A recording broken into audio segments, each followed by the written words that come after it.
Alen iz skupine Bigfoot Mama je z nami, lepo zdrav. Živijo. Alen, 30 let praznovanje s poslušalci vam letos ni usvojeno.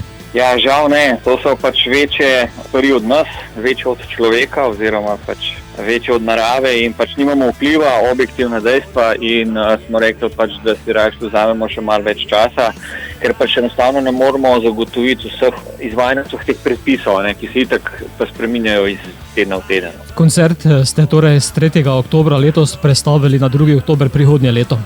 Ja, res je, ja. Smo si vzeli kar eno leto, ker to so tako veliki koncerti, to so praktično največji samostojni koncerti v Sloveniji. Arena Stožice sprejme 12,000 ljudi in to ni mačji kašelj niti za organizatorja, niti za band, niti za vso infrastrukturo, ki sledi, tako da v teh negotovih razmerah pa si enostavno ne moremo privoščiti tveganja. Mogoče v tem letu še pada kakšna ideja za še večji šov? Ja, sej dejansko res padajo ideje, ker karte se tako dobro prodajo, mi imamo praktično že zdaj pol koncerta razprodanega, tako da potencial je absolutno še kaj večjega narediti, ampak nič drugega kot samo ego ne napeljuje na to. Ste pa zato pogledali na aktualni album Plameni v raju in izbrali novi singl? Ja, res je, ker se nam zdi, da se Plameni v raju imajo toliko še potenciala, da jih je škoda kar pozabiti in zdaj, ko pač se nič drugega ne dogaja, je pač idealen čas, da se da single ven oziroma da se naredi spot. Mi smo naredili celo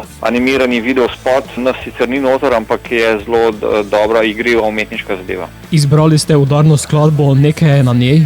Res je. En tak rock'n'roll, ki je zelo bigfootovski, v bistvu dosti generičen, ampak vidimo tudi na koncertih, da se zelo dobro prejema med ljudmi. Je zelo priljubljen komad, celo začenjamo koncerte s tem komadom in je res en tak šust začetni. In kaj je na njej?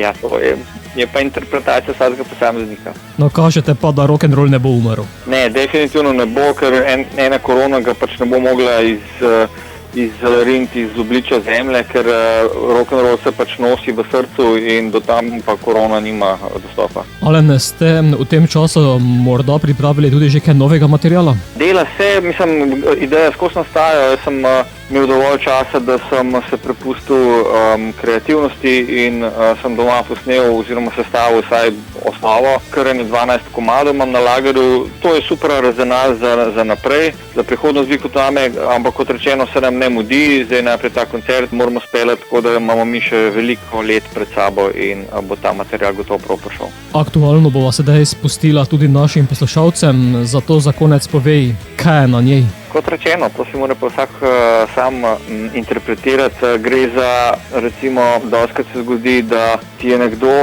na pogled všeč oziroma ni nič posebenega mogoče na pogled, ampak čutiš, da nekaj nosi v sebi več kot to, kar kaže navzven. Živijo, jaz sem Alen iz skupine Bigfoot Mama, vi pa poslušate oddajo Radioaktivno.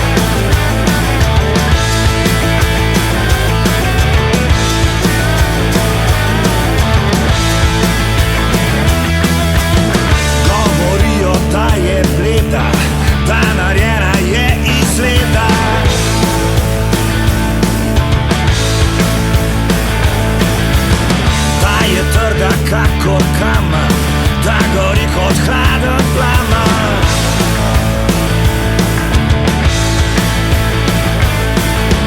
Tako kot tista mala zvezda, le meglico pušča za seboj.